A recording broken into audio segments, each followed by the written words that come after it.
गोवर्धन पूजा सहित तीनोटी राशि उपरे भगवान श्रीकृष्ण का आशीर्वाद बर्षिबा आरंभ हेब।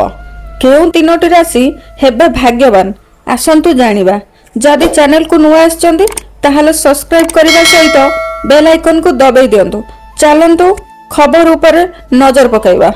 गोवर्धन पूजा रे गाई मानकु विशेष प्रार्थना एवं खाद्य अर्पण करा जाए। भगवान श्रीकृष्ण को 56 प्रकार भोग एवं अर्पण करा जाए। एही वर्ष गोवर्धन पूजा पाई दुईटी शुभ समय हेउची गोटिए सकाळ 6:30 रु 8:47 मध्य एवं अन्यटी संध्या 3:36 रु 5:52 मध्य। सिंह राशि भगवान कृष्ण का आशीर्वाद रे सिंह राशि लोक माने गोवर्धन पूजा को आरंभ करी एक खुशीर दिन अनुभव करिवे। व्यवसायिक सहभागिता लाभ प्रदान करिवे।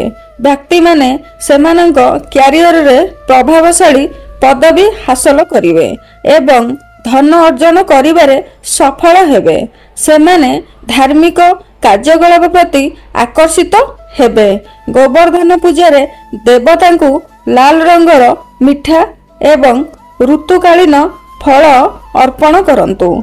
बिछा राशि लोक माने गोवर्धन पूजा शुभ फल आनिब। सेमाने जानवाहन किनि परिबे। स्वास्थ्य रे उन्नति हेब, जहा फल रे सेमाने नूतन संभावना अनुसंधान करि परिबे एवं नूतन संजोगरु सफलता सह टंका रोजगार करि परिबे। सेमानंकर कठिन परिश्रम फल प्रदान करिवो। गोवर्धन पूजा रे भगवान कृष्ण को लाल मिठा एवं पनीपरिबा अर्पण करिबा द्वारा जीवनर कष्ट दूर हेब। कुंभ राशि जाव व्यक्ति माने एही गोवर्धन पूजा रे भगवान श्रीकृष्ण का आशीर्वाद पाइबे। सेमानंकर व्यवसाय संबंध समस्यार अंत हेब।